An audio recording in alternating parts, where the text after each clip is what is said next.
A lot of people ask me why I chose audiology. Why, when I was 19, I decided to go to university and study audiology as my degree.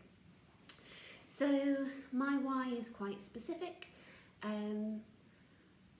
When I was at school, I didn't know what I wanted to be when I grew up, if you like. So I did predominantly science subjects at A-level, and I decided to take a year away. So I went away with an organisation called Project Trust. They're based on the Inner Hebrides, and they place 17 to 19-year-olds overseas for a 12-month gap year. So I was placed in South America, in Peru, in a children's home where we lived and worked for 12 months. Within that children's home, there was a little girl who was profoundly deaf.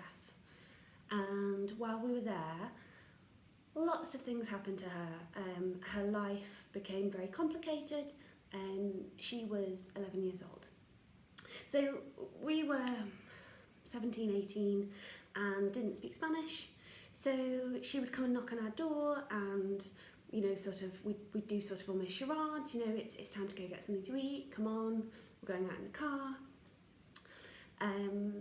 Yes, and with everything that she went through, she was given some hearing aids by a charity.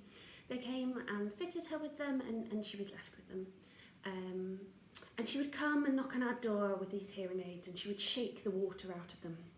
And I'd think to myself, I know nothing about hearing aids, but I really think they shouldn't be wet. So it was her. She was my motivation. I thought that I would want to work with children.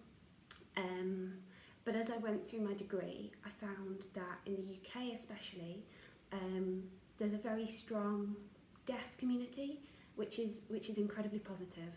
And for me, I found it more rewarding to work with people who had had their hearing and lost it than people who had never had their hearing. And that was why ultimately I specialised in adult rehabilitation. So that's just a little bit about me and why I came to be in audiology.